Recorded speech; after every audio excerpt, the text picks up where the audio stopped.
Sa pag-receive ng supplier delivery, dapat may naka-print ng master parcel. Paano gawin ang master parcel? Una, punta tayo sa master parcel. Then, kapag supplier, mayroong nakalagay na select RR. Then, pag select ng RR number, mag-add at lalabas ang item. Then, click, lagyan ng quantity at storage rack. At save. Pag save, then finalize.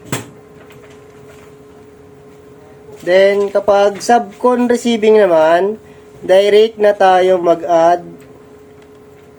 Then, select the item. Example po, polycotton white large.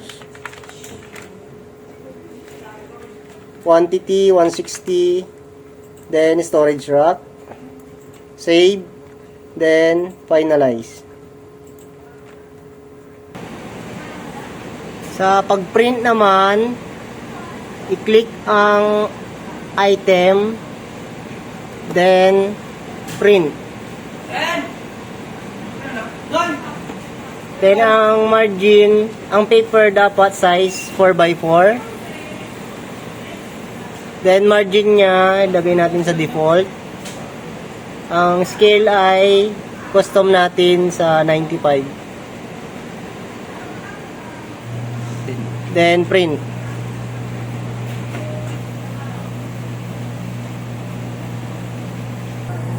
After ma-print, ilagay po ang DR number.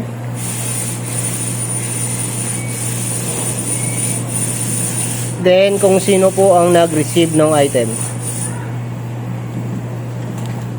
Then pagkatapos po, idikit na po ito sa mismong item.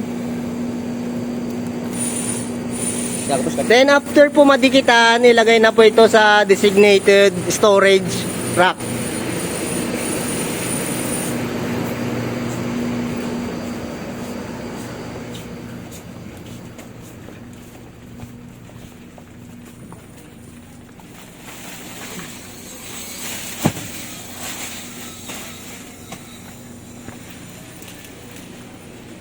For 14A.